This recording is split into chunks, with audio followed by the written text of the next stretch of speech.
Alright, now I'm going to show you guys how to play the bass part of Uprising. It's literally the exact same bass line throughout the entire song up until the end of the live version when he goes into the main riff along with Matt. But for the most part, it's just the exact same thing. Christopher doesn't do very much on this one. I'm not a bass player, so you're probably not going to be seeing me doing this too much. I'm just going to use a pick or just my fingers. So just not good at that. But I'll play through the main riff that he plays all the way through, and then I'll show you how it goes, and you can figure out the timing yourself. Here we go.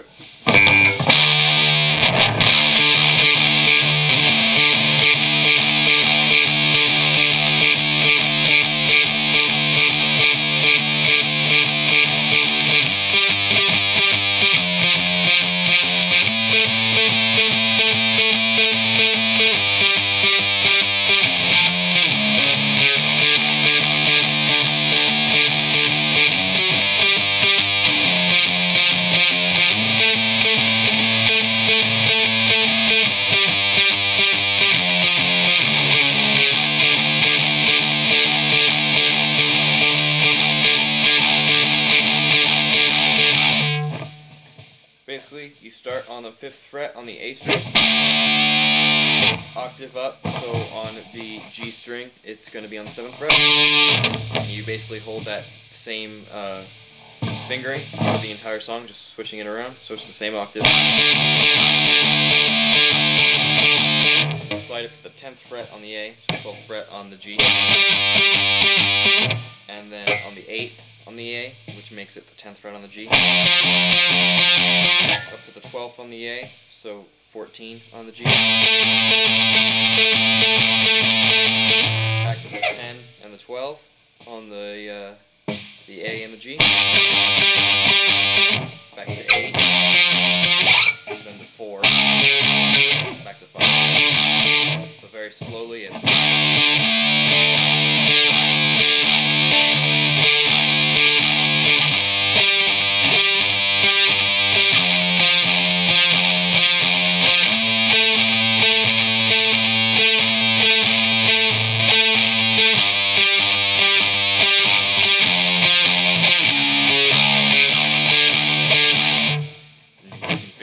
yourself. Is pretty straightforward. One thing to note, a lot of people think that he changes it around a little bit during the solo bit that Matt does, but he actually plays the exact same pattern, exact same timing throughout it all. Matt's just doing different things around it. So just remember to always keep it the same. There's a few parts that it changes up, like before the chorus and like right before the second verse comes in and whatnot, where it gets a little quieter, the distortion comes down just a bit. At the end of the live version, when they play, he also goes into the main riff along with Matt. So he ends when Matt's doing his what is it? The 12 to 10 bend, or what? 12 to 9 bend, whatever it is. Up high doing the D bend. Christopher comes up on the 12th on the D string.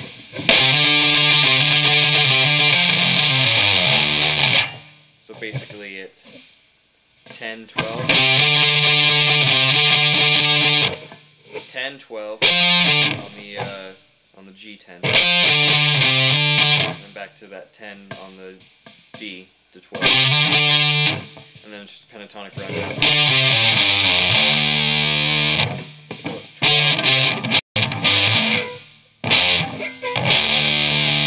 The reason why it's 12 on the D on the low E is because I have a drop tune down to D to do the riff, so it goes.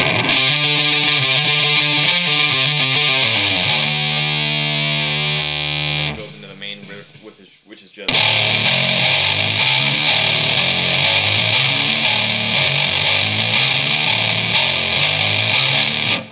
So it's just open D, or G, E, whatever you want to call it. And then 3rd, 5, 6, 7, and then 3, 4, 5 on the A string.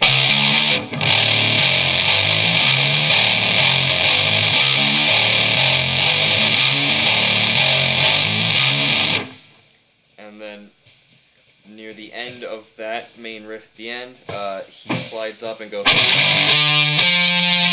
it's 12-10. Back into it. And then back to the normal. So that pattern would go.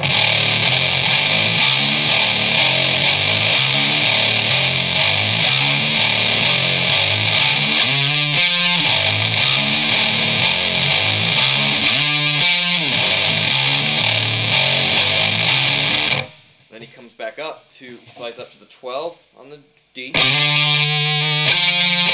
on the G, and